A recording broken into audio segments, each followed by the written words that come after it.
दोस्तों, सबसे पहले तो मैं शुक्रिया अदा करता हूँ यूट्यूब चैनल ब्यूटीफुल प्लेसेस का। बहुत बहुत धन्यवाद मित्र। आपने थैंक यू ऑप्शन के माध्यम से जो अपना कीमती सहयोग दिया है, उसके लिए बहुत बहुत शुक्रिया यार। Thank you very much. बस सहयोग बनाए रखिएगा, है ना। दोस्तों, कहानी के पिछले एपिसोड में मैंने बताया था कि जिम कॉर्बेट साहब मुहान से चलकर कार्तक नौला गांव के पास पहुंच गए थे, जहां पर इनकी मुलाकात एक पानी भर रही महिला से हुई। कुछ देर उनसे उस महिला से बात करने के बाद ये वन विभाग की चौकी की तरफ चले गए थे। इस चौकी में कुल 3 कमरे थे जो पिछले 18 महीने से बंद पड़ी हुई थी। ये सब मैंने पिछले एपिसोड में बताया हुआ है। उसकी वजह से उसके अंदर काफ़ी सीलन की और गंध सी एक भरी हुई थी। उन्होंने उसका पिछला साइड का दरवाज़ा खोल दिया था, जिससे फ्रेश हवा अंदर आ जाए और वेंटिलेशन हो जाए, जिससे कि जो ये सीलन और जो ये गंध है वो सब बाहर हो जाए। चमगादड़ वमगादड़ लटके हुए थे उसमें तमाम, मतलब बड़ी बुरी पोजीशन में था कमरा। वैसे साफ था, लेकिन वैसे गंद और ये सीलन और ये चमगादड़ थे वहाँ पे। फिर ये बाहर आकर सड़क के किनारे एक पत्थर पर बैठ गए, जहाँ पर इनसे मिलने के लिए कार्तक-नौला गांव के कुछ गांव वाले आ गए थे। और फिर कुछ ही देर बाद इनके आदमी भी आ गए थे। फिर चाय वगैरह बनी, बिस्कुट वगैरह वितरित हुए, वो सब आपने को याद होगा। फिर गाँव वालों ने देखा कि जिम कॉर्बेट साहब वो डब्बे के दूध का वो इस्तेमाल कर रहे हैं। तो ये सब देख करके उन्हें बड़ा दुख हुआ कि यार बताओ यार, ये हमारे लिए आए हुए हैं और इनके पास दूध नहीं है। और फिर उन्होंने जिम कॉर्बेट साहब को बोला कि उन्हें जिस चीज़ की भी ज़रूरत होगी, यानी जिम कॉर्बेट साहब को जिस चीज़ की भी ज़रूरत होगी, गांव वाले उसे पूरा कर देंगे, बस आप आदेश करें। तो जिम कॉर्बेट साहब ने भी बोला ठीक है, लेकिन आपसे मैं जो भी सामान लूँगा उसके मैं आपको पैसे दूंगा, वो आपको लेने पड़ेंगे। तो ये सब बातें इन लोगों की हुई। खैर, ये मैंने पिछले वीडियो में बता दिया था। अब हम चलते हैं आगे। तो मुझे बताना है इसके आगे क्या हुआ। तो शुरू करते हैं दूसरा एपिसोड और बताता हूँ मैं आपको कि फिर क्या हुआ। तो दोस्तों, अब तक जिम कॉर्बेट साहब का सारा सामान खुल चुका था। इन्होंने अपने आदमियों से बोला कि उस जगह पर उनका टेंट लगा दे, जो एक जगह इन्होंने अपने लिए टेंट लगाने के लिए पसंद करी थी।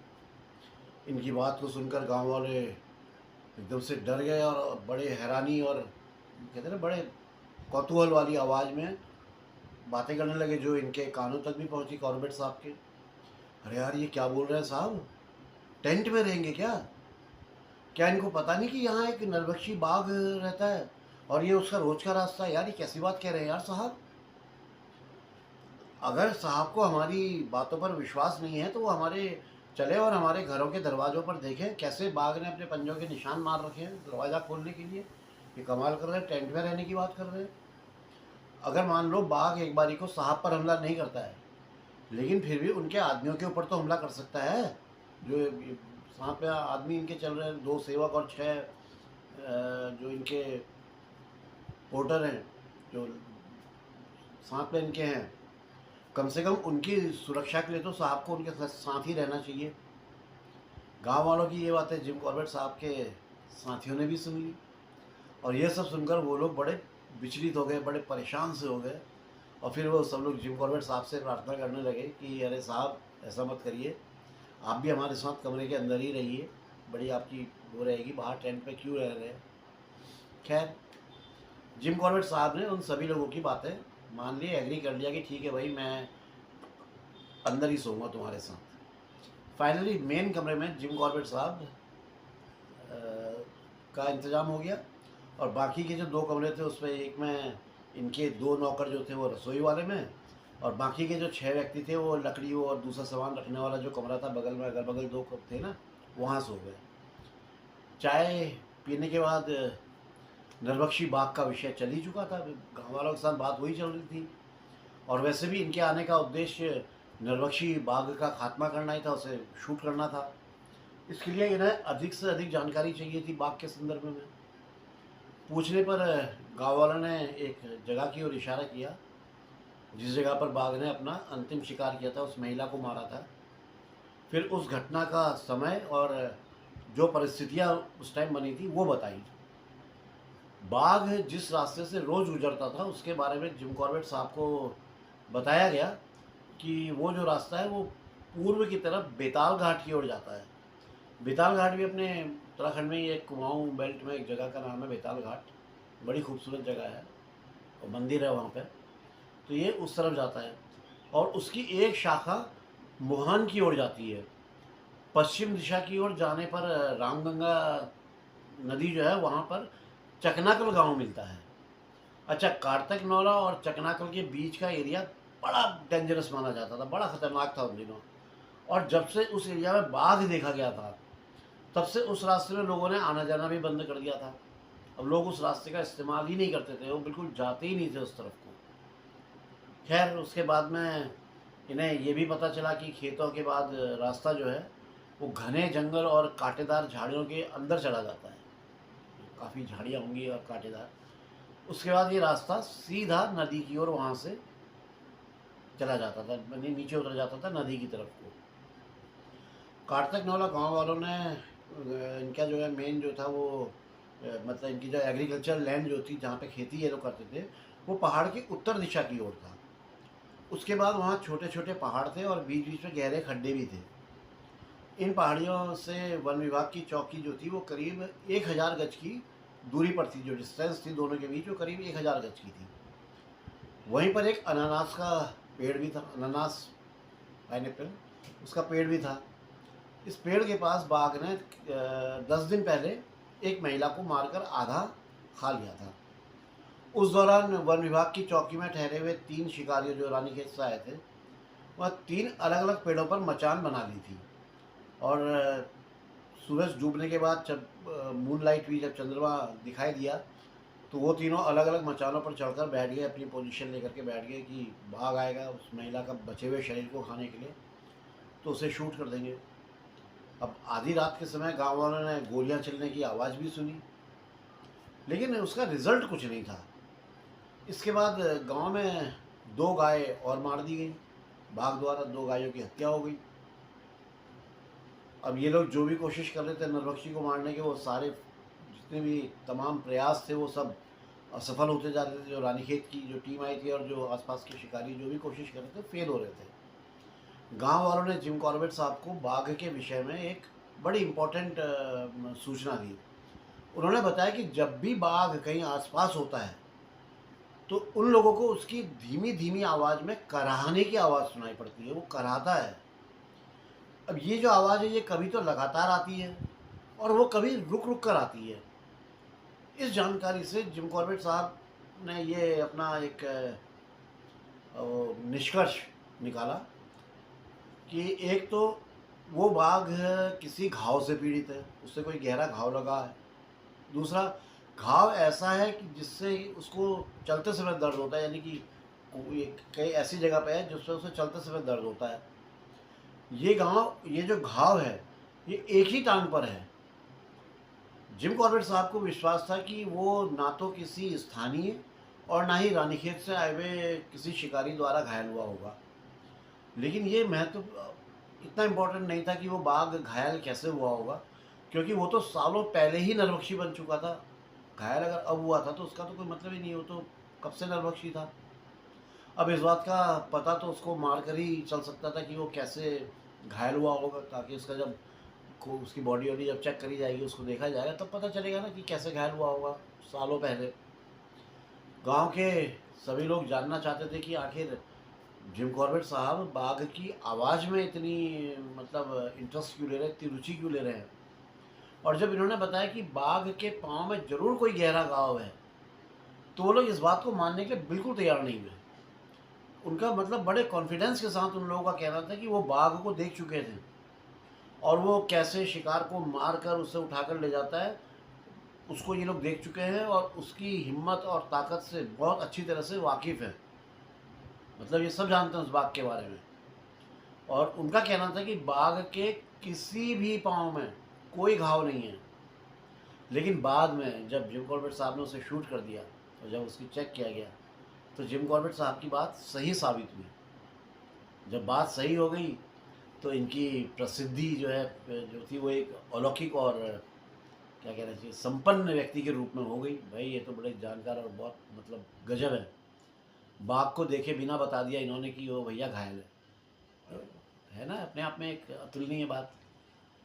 जब जिम कॉर्बेट साहब रामनगर से निकल रहे थे तो उस समय इन्होंने वहाँ के तहसीलदार से कह दिया था कि वो 2 जवान भैंसों को खरीद कर मुहान भेज दे। वहाँ इनके आदमी उन भैंसों को उनकी केयर कर लेंगे, उनको संभाल लेंगे। जब भैंसें आ गई तो जिम कॉर्बेट साहब ने गांव वालों से कहकर एक भैंस को तो उस पेड़ के पास बंधवा दिया जहां उसने एक महिला को मारा था, और दूसरी भैंस को चकनाकल की ओर जाने वाली जो सड़क थी, जो रास्ता था, उसके पास कहीं पे बंधवा दिया। क्योंकि जिम कॉर्बेट साहब के हिसाब से इन 2 स्थानों के अलावा कोई और ऐसा स्थान नहीं था, उनके समझ में नहीं आ रहा था कि जहाँ पर भैंसों को बांधा जा सके।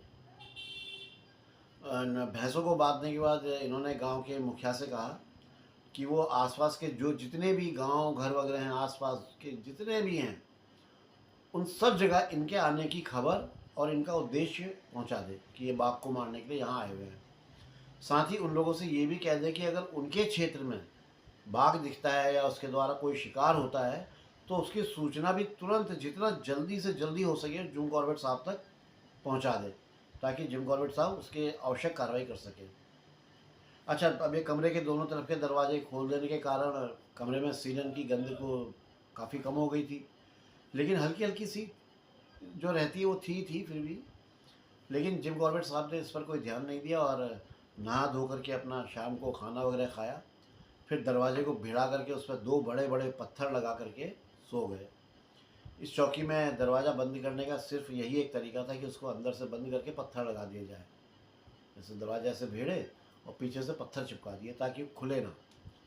और क्योंकि यार कमरे के अंदर किसी तरह की कोई चिटकनी या ताला लगाने की कोई व्यवस्था ही नहीं थी कि यार चलो अंदर से लॉक कर दो तो कोई बाहर के आग वगैरह अंदर नहीं आएगा, कोई व्यवस्था नहीं थी। इन लोगों का जल्दी सोना बहुत ज़रूरी था क्योंकि उस दिन की व्यस्तता और कई मील पैदल चलने के कारण इनकी जो बोन्स थी, हड्डियाँ थी, वो तक थक गई थी। जिम कॉर्बेट साहब कभी भी जो है ना वो क्या कहते हैं, गहरी नींद, क्या कहते हैं गहरी नींद के लिए, कुछ कहते हैं, शब्द मेरे को याद नहीं आ रहा है, खैर जो भी हो, तो ये गहरी नींद में नहीं सो पाते थे। जरा सी भी कोई हल्की सी भी आवाज़ हो तो इनकी तुरंत नींद खुल जाती थी। श्वान निद्रा थी, कुत्ते की जैसी कि एकदम से जरा सा कुछ हुआ तो खुल जाती थी आँख। इनको सोए हुए करीब 3 घंटे हुए थे कि ये किसी आवाज़ को सुनकर जाग गए। कमरे के पिछले दरवाजे की तरफ से किसी पशु के होने की आवाज़ आ रही थी। इनको ऐसा लगा कोई पीछे पशु है, पीछे साइड में।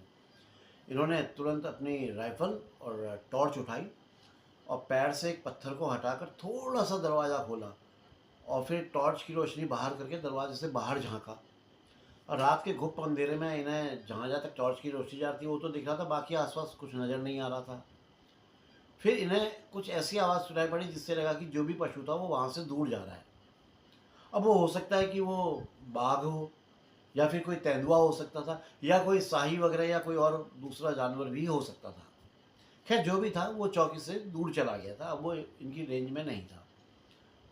जिम कॉर्बेट साहब को लगा कि जैसे उनके गले में कुछ खराश सी हो रही, कुछ ख़राब सा हो रहा है, और इसका कारण ये हो सकता था कि इतना लंबा पहाड़ी रास्ता पार करके अपने गर्म और पसीने से भीगे हुए शरीर में ही ये बाहर ठंडी हवा में बैठ गए थे। इस वजह से शायद इनको थोड़ा सा ऐसा लग रहा था कि गले में इनकी प्रॉब्लम हो रही है। इतनी देर में इनका नौकर ने चाय बना दी थी और दरवाज़ा खोलकर सुबह की एक गरम गरम चाय का प्याला उन्होंने जिम कॉर्बेट साहब को दे दिया। अब गरम चाय पीते हुए इन्हें ऐसा लगा जैसे ये लेरेंजाइटिस से पीड़ित हो गए हैं। ये कमरा काफ़ी समय से बंद पड़ा था और छत पर मैंने बताया ना चमगादड़ वगैरह भी चिपके हुए थे। सीलन से भरे हुए ऐसे कमरे में बीमार होना एक एक स्वाभाविक सी बात थी। उनके सेवक ने बताया कि 6 गढ़वाली लोग जो लकड़ियों वाले और जो पत्तों वाले जो कमरे में सोए थे, उनके गले भी जिम कॉर्बेट साहब के गले की तरह ख़राब हो गए हैं। वो भी बहुत परेशान हो रहे हैं अपने गलों से। अब जिम कॉर्बेट साहब के फर्स्ट एड किट में आयोडीन, कुनीन की कुछ गोलियां और एक कागज़ के लिफाफे में पोटेशियम परमैंगनेट रखी हुई थी, जो इनकी बहन मैगी ने इनके बॉक्स में रख दी थी। यार ये इनके फर्स्ट एड बॉक्स में रख दो, इनको ज़रूरत पड़ सकती है, क्योंकि मैगी तो मेडिकल फील्ड से थी ना। उनका प्रोफेशन मेडिकल से रिलेटेड था। उन्होंने गर्म पानी में पोटेशियम के काफ़ी सारे क्रिस्टल और थोड़ा सा आयोडीन मिला दी, जिम कॉर्बेट साहब ने। फिर उस पानी से सभी लोगों ने गरारे किए। गरारा क्या होता है आप लोग जानते होंगे, गर्म पानी कुछ कुल्ला कर देते हैं। ऐसा करने से इन लोगों सभी लोगों के गले को काफ़ी आराम मिल गया था। हालांकि ऐसा करने से इन सब के दांत काले हो गए थे, क्योंकि पोटेशियम वगैरह था उससे दांत काले हो गए थे, लेकिन और कोई नुकसान नहीं हुआ। सुबह नाश्ता करने के बाद जिम कॉर्बेट साहब ने अपने 4 लोगों को मोहान गांव से भैंस लाने के लिए कहा, क्योंकि वो मोहान गांव में आनी थी ना भैंस, तो उनको ले आने के लिए कहा। और ख़ुद उस जगह पर चले गए जहाँ पहले बाघ ने एक औरत को मारा था। और उस समय गांव की अन्य महिलाएं जो घास काटकर गट्ठर वगैरह बना रही थी, बाघ को देख कर डर गई थी और सब कुछ छोड़ छाड़ करके वहाँ से भाग गई थी। बाघ को देख के भगदड़ मची, सब उन्होंने छोड़ा और दौड़ी वहाँ से। उनके बनाए हुए जो घास के जो गट्ठर थे वो अभी भी वैसे के वैसे ही पड़े हुए थे जैसे वो छोड़कर भागी थी। गांव वालों ने जिम कॉर्बेट साहब को बताया कि बाघ की शिकार महिला जिस बाघ ने जिस महिला को शिकार किया था वो उन्हें कहीं नहीं मिली। लेकिन जिम कॉर्बेट साहब को ऐसा लग रहा था कि जैसे उन लोगों ने उस महिला को खोजने की या ढूंढने की कोई कोशिश भी नहीं करी होगी, किसी तरह की कोई कोशिश नहीं करी होगी, क्योंकि ये इतना डर गए होंगे। जिस जगह में महिला को मारा गया था उसके नीचे के हिस्से में पहले कभी लैंडस्लाइड हुआ होगा, भूस्खलन बोलते हैं, लैंडस्लाइड हुआ होगा, और बाघ उस महिला को उठाकर वहीं नीचे की ओर ले गया। वहाँ एक छोटा सा लेकिन घना झाड़ झंकार का एक क्षेत्र था, मतलब छोटा सा एरिया था लेकिन उससे खूब झाड़ झंकार हो रही थी। इस झाड़ झंकार के बीच में उसने महिला के शव को रखा और फिर वहाँ से जो अन्य महिलाएं थीं उनको तब तक देखता रहा जब तक वो महिलाएं बाघ की आंखों से ओझल नहीं हो गई, यानी कि गांव की तरफ भाग नहीं गई। उसके बाद उसने महिला को दोबारा से उठाया और पहाड़ को पार करके करीब 1 मील और आगे चलकर घने पेड़ों और कांटेदार झाड़ियों में कहीं अंदर चला गया। जिस रास्ते से वो गया था वो 4 दिन पुराना हो गया था। वहाँ से बाघ के जो पैरों के निशान थे वो सब मिट गए थे, उसके जो पग मार्क्स थे वो सब हट गए थे, मिट चुके थे, इसलिए उसमें आगे जाने का कोई फ़ायदा नहीं था। तो जिम कॉर्बेट साहब वन विभाग की जो चौकी थी वहाँ अपना लौट आए, फॉरेस्टर्स हट पे वहाँ लौट आए। वन विभाग की चौकी तक आने के लिए इन्हें जिस रास्ते पे आना था वो एकदम सीधी और खड़ी चढ़ाई वाला था। दोपहर होने के बाद ये चौकी पर पहुँचे। वहाँ इन्होंने देखा कि बरामदे में कई प्रकार के वो छोटे बड़े गिलास, भगोना, पतीला, सारे बर्तनों में दूध ही दूध रखा हुआ है। अरे यार क्या है ये सब दूध ही दूध? एक दिन पहले जहाँ दूध का अकाल पड़ा हुआ था वहाँ आज इतना दूध था कि जिम कॉर्बेट साहब उससे नहा सकते थे। जब इन्होंने अपने आदमियों से पूछा भाई ये सब दूध, ये क्या कहानी है, इतना दूध ये है क्या मतलब? तो इनके आदमियों ने जवाब दिया कि उन्होंने साहब हमने तो बहुत मना किया, लेकिन हमारे मना करने के बाद भी गांव वाले नहीं माने और हर गांव वाले ने कहा कि अब तो वो लोग साहब को दूध की कमी कभी नहीं होने देंगे। मतलब जब तक साहब हमारे गांव में हैं तब तक उन्हें ये जो बाज़ार का जो ये जमा हुआ दूध जो है वो हम इस्तेमाल नहीं करने देंगे। उनको रोज़ दूध की सप्लाई नॉन स्टॉप मिलेगी। जो आदमी मोहन से भैंस लाने के लिए गए थे उनकी वापसी रात होने से पहले तो होना संभव नहीं था। तो जिम कॉर्बेट साहब चकनाकी की ओर चक्कर लगाने के लिए चले गए। चलो यार एक चक्कर जो है चकनाकी की ओर लगा के देखा जाए क्या कुछ मिलता है। तो वन विभाग की चौकी से पहाड़ की चोटी की ऊंचाई करीब 500 फीट थी और एक ट्रायंगुलर सा बनता था वहाँ पे, ऐसे और ऐसे। और जो रास्ता था वो खेतों के बीच से करीब आधा मील चलकर एकदम बाएं ओर मुड़ जाता था। उससे फिर सीधे पहाड़ की तरफ, मतलब बाएं ओर मुड़ के फिर सीधे पहाड़ की तरफ चढ़ जाता था। फिर वहाँ से दाईं ओर जाकर चकनाकी की ओर चला जाता था। पहाड़ चढ़ने के बाद थोड़ी सी एरिया था ऐसा, थोड़ी सी ज़मीन ऐसी थी जो सपाट थी। फिर सीधे और दाहिनी ओर मुड़कर रास्ता नीचे की तरफ जा रहा था। अब वो नीचे की तरफ कहाँ जा रहा था वो सब आपको पता चलेगा। जिम कॉर्बेट साहब के पास अब पूरा दिन बचा हुआ था, क्योंकि वहाँ से घूम करके आ गए थे, पूरा दिन बचा हुआ था। तो इन्होंने 3 मील तक रास्ते का बहुत बारीकी से निरीक्षण किया, ये चकनाका वाले रास्ते का बड़ी बारीकी से निरीक्षण किया। अब यार जब भी कोई बाघ किसी रास्ते पर नियमित रूप से आता जाता है या उसका प्रयोग करता है, तो वो हमेशा रास्तों के किनारों पर अपने पैरों के खुरचने के निशान छोड़ जाते हैं, ऐसे ऐसे नाखूनों को खरोचते हैं, तो वो निशान छोड़ जाता है। ये बिल्ली प्रजाति के सभी छोटे बड़े जानवर इस प्रकार के चिन्ह छोड़ते हैं। बिल्ली भी करती है खुरचन का काम, तेंदुआ भी करता है, गुलदार जिसे बोलते हैं, बाघ भी करता है। और किसी भी शिकारी के लिए ये बहुत फ़ायदेमंद होते हैं, क्योंकि इन निशानों को देखकर शिकारियों को इन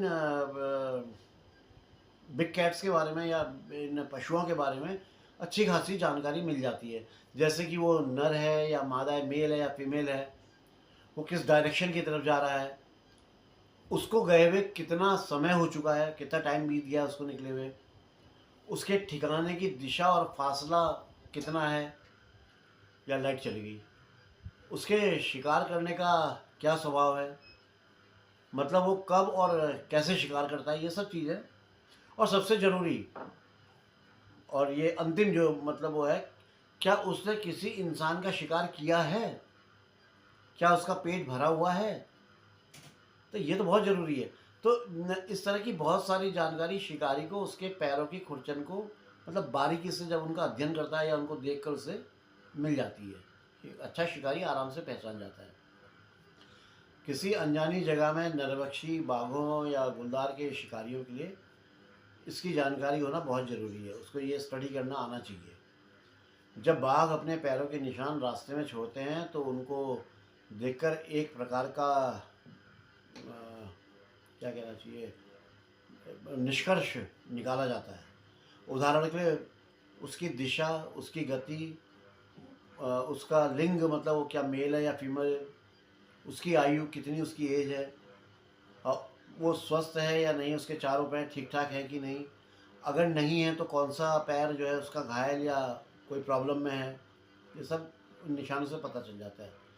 जिस रास्ते पर ये जा रहे थे काफ़ी समय से वो गांव वालों के द्वारा इस्तेमाल नहीं हो रहा था। वहाँ पर छोटी छोटी सख्त घास उगी हुई थी। एक दो जगह पर हल्की फुल्की सीलन से भरी हुई ज़मीन थी, बाकी वो रास्ता बिल्कुल सूखा था, कड़े घास के निशानों वाला। तो रास्ता पगमार्क्स ढूंढने के लिए बिल्कुल भी ठीक नहीं था, क्योंकि उस ज़मीन पर पगमार्क्स बने ही नहीं थे। अब जब बने ही नहीं थे तो दिखते कैसे? इतनी सख्त ज़मीन में पगमार्क नहीं बन पाते हैं ना, उसके लिए थोड़ा ज़मीन नरम होनी चाहिए। थोड़ा सा आगे बढ़कर रास्ता पहाड़ के ऊपर आ गया था और इसके ठीक नीचे एक पानी का तालाब था, जिसमें सांभर काकड़ वगैरह पानी आनी पीने के लिए आते होंगे। छोटा सा तालाब था, पानी का नेचुरल सोर्स था। ये रास्ता जहाँ से खेती वाले इलाके को छोड़कर बाईं ओर मुड़ता था, वहाँ पर इन्हें खुरचन के निशान दिखाई दिए। बाघ ने जो खुरचा था उसके निशान दिखाई दिए। ये निशान कम से कम 3 दिन पुराने थे। करीब 200 गज और आगे जाकर ये रास्ता एक चट्टान पर जा रहा था। ये चट्टान 10 फीट ऊंची थी और उसके टॉप पर 2-3 फुट चौड़ी एक सपाट ज़मीन थी, जो गांव की ओर जाते हुए जो रास्ता था, जब गांव से आप आते थे इस तरफ को, तो उस रास्ते से ये चट्टान दिखाई पड़ती थी। तो इनको भी दिखाई पड़ी। पहाड़ पर इन्हें खुरचे हुए चिन्ह तो दिखे, लेकिन पैरों के निशान कहीं नहीं दिखाई दिए, पगमार्क्स कहीं नहीं दिखाई दिए। थोड़ा सा आगे जाने पर एक मोड़ था, उस मोड़ पर इन्हें बाघ के पगमार्क्स भी मिल गए। अब इनकी मेहनत काफ़ी हद तक सफल हो गई। बाघ ने उस जगह पर उस चट्टान से छलांग लगाई थी, तो जो वो कूदा होगा तो उसके जो पगमार्क्स, उसका भारी शरीर होता है, तो वहाँ पे पगमार्क्स बन गए थे, छप गए थे। ये निशान 1 दिन पुराने थे और इससे ये पता चल रहा था कि बाघ एक मेल टाइगर था, जो आकार में काफ़ी बड़ा था लेकिन बुढ़ापे की ओर अग्रसर था। तो इतनी नॉलेज पगमार्क्स को देख के आ गई थी। दोस्तों, जब कोई इंसान ऐसे इलाकों में जाता है जहाँ एक नरभक्षी मैन ईटर टाइगर या लेपर्ड एक्टिव हो, तो उसका हर कदम धीरे धीरे और बहुत सावधानी से उठता है। रास्ते में कोई भी चीज़, चाहे वो पेड़ हो, झाड़ी हो या उबड़ खाबड़ ज़मीन, हर जगह एक छुपे हुए खतरे की तरह ऐसा लगता है कि जैसे हर तरफ से कुछ ना कुछ एक खतरा है, एक महसूस ऐसा होता है कि खतरा है यार। हर पल ऐसा लगता है कि कहीं से भी मौत जो है झपट्टा मार सकती है। इसलिए आदमी को बहुत सतर्क रहना पड़ता है, बहुत अलर्ट रहना पड़ता है। उस दिन जिस दिन ये जा रहे थे, उस दिन हवा भी बिल्कुल नहीं चल रही थी, बिल्कुल थमी हुई थी।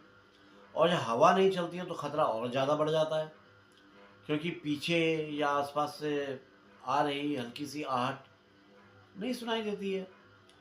ऐसे में हर दिशा में निगाहें, अपनी आंखें बना के रखना जरूरी हो जाता है, ख़ास तौर पर अपने पीठ के पीछे, क्योंकि बाघ जो है पीछे से ही अटैक करता है। लेकिन उन दिनों मई का महीना था और जिम कॉर्बेट साहब समुद्र तल से लगभग 4000 से 5000 फीट की ऊंचाई पर थे, और वहाँ के जो जंगल थे वो ऑर्किड के फूलों से सजे हुए थे। हर तरफ रंग बिरंगे फूल खिले हुए थे, ब्यूटीफुल सीनिक ब्यूटी। ऐसा लग रहा था कि जैसे जंगल ने खुद को किसी खास तरीके से अपने आप को सजाया हुआ हो। इतने अलग अलग तरह के फूल जिम कॉर्बेट साहब ने अपनी ज़िंदगी में पहले कभी एक साथ देखे ही नहीं थे। हर छोटा बड़ा पेड़ अपने सबसे सुंदर रूप में था। ऐसा जो सीन होता है ये मन को तो मोह लेता है। और आपको पता है कि यहाँ पे खतरा है, उसके बावजूद ध्यान भटकने की संभावना बनी ही रहती है। इतनी खूबसूरती कि आप खतरे को देखेंगे कि खूबसूरती को, तो ध्यान थोड़ा भटकने की एक वो रहती है। ये एक शांत और हरा भरा इलाका था, पेड़ों पर धूप झलक रही थी और जिम कॉर्बेट साहब चारों ओर प्रकृति की खूबसूरती में खोए हुए थे। तभी इनकी नज़र एक छोटे लेकिन अनोखे से पक्षी पर पड़ी। लाइट आ गई यार, थैंक यू। तो वो जो अनोखा पक्षी था वो इन्होंने अपनी ज़िंदगी में पहले कभी ऐसा पक्षी नहीं देखा था। उसका रंग कुछ कुछ ऐश की तरह था, ऐश कलर होता है जैसे राख, राख का जैसा रंग था। उसकी छाती पर हल्का सा एक गुलाबी आभास सा हो रहा था कि कुछ गुलाबी सा है यहाँ पे। वो बहुत छोटा मगर बड़ा फुर्तीला, जैसे हवा को चीरता हुआ चला जाए, इस टाइप का पक्षी था। दोस्तों ये एसी चला तो थोड़ी आवाज़ आएगी। बाद में जब इन्होंने इस पक्षी के बारे में बॉम्बे नेचुरल हिस्ट्री सोसाइटी के एक अधिकारी से पूछा, तो उसने बताया कि ये माउंटेन कैग मार्टिन है। ये पक्षी रोजी पॉस्टर से थोड़ा छोटा होता है, लेकिन उतना ही सुंदर और रहस्यमयी होता है। सबसे दिलचस्प बात ये थी कि इसके जो छोटे बच्चे वो थे, वो हमेशा साथ रहते हैं। जिम कॉर्बेट साहब ने उन्हें एक ऊंचे पेड़ की एक सूखी टहनी पर एक सीधी लाइन में बैठे देखा, जैसे कोई स्कूल की कतार, स्कूल के बच्चों की कतार होती है ना, जैसे बिल्कुल वैसे बैठे हुए थे टहनी पे। सभी एक जैसे शांत लेकिन सतर्क बैठे हुए थे। उनके माता पिता दूर दूर तक उड़कर कीड़े पकड़ कर लाते थे। कभी कभी तो वो 200 से 300 गज तक जाते थे और कीड़ा पकड़ते थे। उनकी उड़ान इतनी तेज होती थी कि आँख भी ठीक से पीछा ना कर पाए। जिम कॉर्बेट साहब सोच रहे थे कि क्या उत्तर भारत के वो पक्षी जो सर्दियों में तिब्बत से आते हैं, जैसे अबालील, क्या उनके आसपास भी ये मार्टिन ऐसे ही गोल गोल चक्कर लगाते होंगे उनके रहते हुए भी, क्योंकि वो थोड़ा साइज़ में बड़े होते हैं और सीजनल होते हैं। और हाँ, इनकी जो ये छोटे से पक्षी थे, इनकी आंखों का तो जिम कॉर्बेट साहब कहते हैं कोई जवाब नहीं। कई बार इन्होंने देखा कि ये पक्षी सीधी लाइन में सैकड़ों गज तक उड़ते हैं और फिर अचानक हवा में ही मुड़ जाते हैं और तुरंत वापस लौट आते हैं, जैसे बिल्कुल निशाना साधा गया हो और बिल्कुल जहाँ से उड़े और पलट के तुरंत वहीं पर लौट के आ जाते हैं और बड़ी स्पीड में। जिम कॉर्बेट साहब को इनका जीवन भी हवा की तरह ही हल्का, तेज और रहस्य से भरा हुआ लग रहा था। यार ये क्या है, यहाँ के लिए इस तरह का क्या पक्षी है ये। वो पक्षी जैसे हवा में तीर बनकर उड़ते थे, तेज गति से आगे निकलते और फिर पल भर में वापस लौट आते।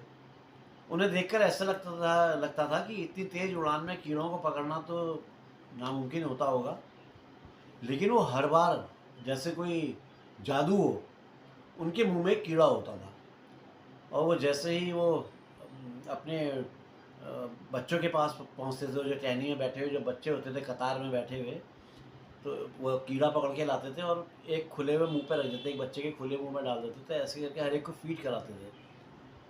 तो लिया और उसके मुंह पे डाल दिया, फिर उड़े, फिर आया दूसरे के डाल दिया।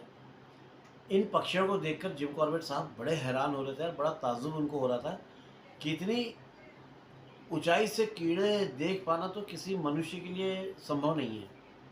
यहाँ तक कि आप बैनाकुलर से भी उन कीड़ों को नहीं देख सकते हैं।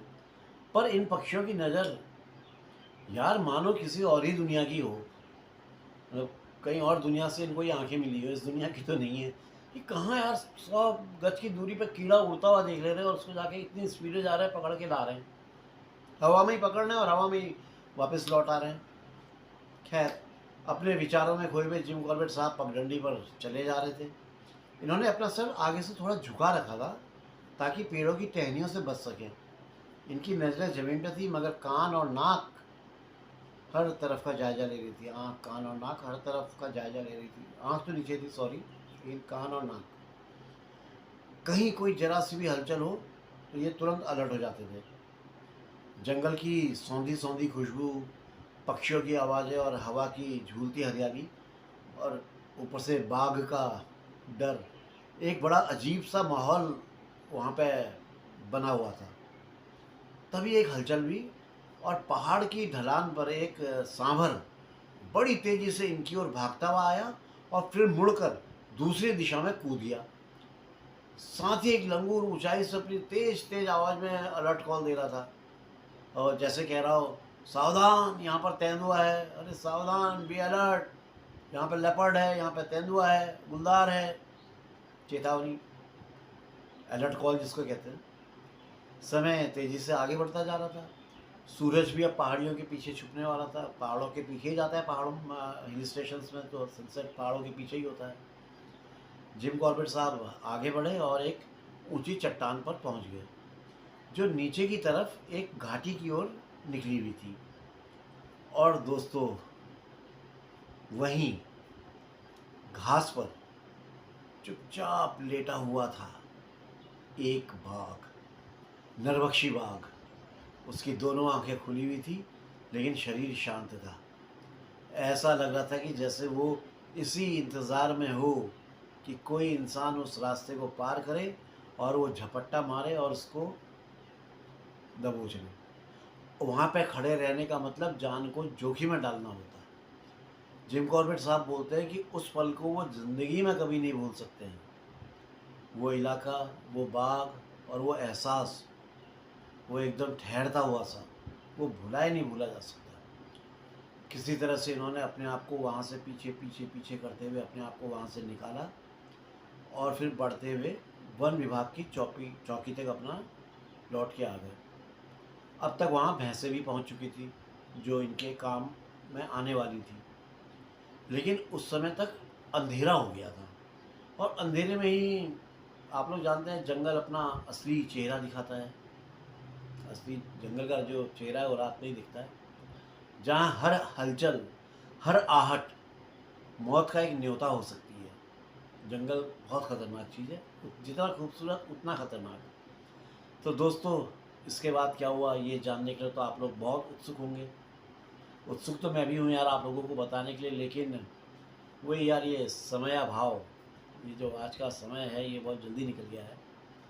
तो इस घटनाक्रम को आगे सुनाने के लिए तो यार आई एम सॉरी, लेकिन आपको बने रहना पड़ेगा उत्तरांचल डायरीज़ के साथ। मैं जानता हूँ दोस्तों, आप लोग उत्तरांचल डायरीज़ को खासकर मुझे बहुत प्यार और आशीर्वाद देते आए हैं और भविष्य में भी देते रहेंगे, ऐसी मुझे पूरी उम्मीद है। आप लोगों की ऐसी आत्मीयता, इससे ही ना मेरा हौसला मजबूत होता है, मेरी विल पावर स्ट्रॉन्ग होती है और चैनल को आगे बढ़ाने के लिए मैं और कोशिश करने लगता हूँ, मेहनत करने लगता हूँ। यार एक तो स्ट्रेन पड़ने लग जाता है ना बैठे बैठे पीठ में। खैर यार, आप लोग मेरे लिए दुआ ज़रूर करते रहना कि यार मैं जल्दी ठीक हो जाऊँ यार, ये स्पाइनल कॉर्ड इंजरी से बाहर निकलूँ और फिर हम और आप चलें ना साथ घूमने के लिए, वाइल्ड लाइफ देखें, वाइल्ड फॉरेस्ट में घूमें, है ना। तो दुआएं ज़रूर करना। जो भी महिला और पुरुष मित्र आज चैनल में पहली बार आए हैं, मैं आप सभी का तहे दिल से इस्तकबाल करता हूँ, स्वागत करता हूँ। आप लोगों का बहुत बहुत आभार और अभिनंदन कि आपने अपना कीमती समय निकाल कर उत्तरांचल डायरीज़ को दिया, इस घटनाक्रम को सुना। बहुत बहुत धन्यवाद आप लोगों का, बहुत ज़्यादा। उम्मीद करता हूँ कि आप लोग चैनल को सब्सक्राइब करेंगे, लाइक करेंगे, शेयर करेंगे और कमेंट्स भी करेंगे ना यार, ज़रूर करना। मुझे नए दोस्तों के कमेंट्स का इंतज़ार रहेगा। तो सोच क्या रहे हैं आप लोग? चला दीजिए ये कट कट कट कट उंगलियाँ, ये अंगूठा चलाना है, उंगलियाँ भी नहीं बस। और हाँ, आप सभी मित्रों से, चाहे वो नए हों चाहे पुराने हों, सबसे प्रार्थना करता हूँ कि यार अगर हो सके तो थैंक यू वाले ऑप्शन का प्रयोग ज़रूर करें यार। और जो भी आपकी श्रद्धा से हो सके वो ज़रूर डोनेट करें। उत्तरांचल डायरीज़ हमेशा आपका आभारी रहेगा, यानी कि मैं हमेशा आभारी रहूँगा। तो फ़िलहाल तो परमिशन दीजिए जाने की, ताकि जल्दी ही वापस आ सकूँ आप लोगों को ये बताने के लिए कि फिर क्या हुआ, कि फिर क्या हुआ। ठीक है ना? तो ओके, बाय दोस्तों। जय बद्री विशाल, जय उत्तराखंड, जय जय जय, जय माँ भारती।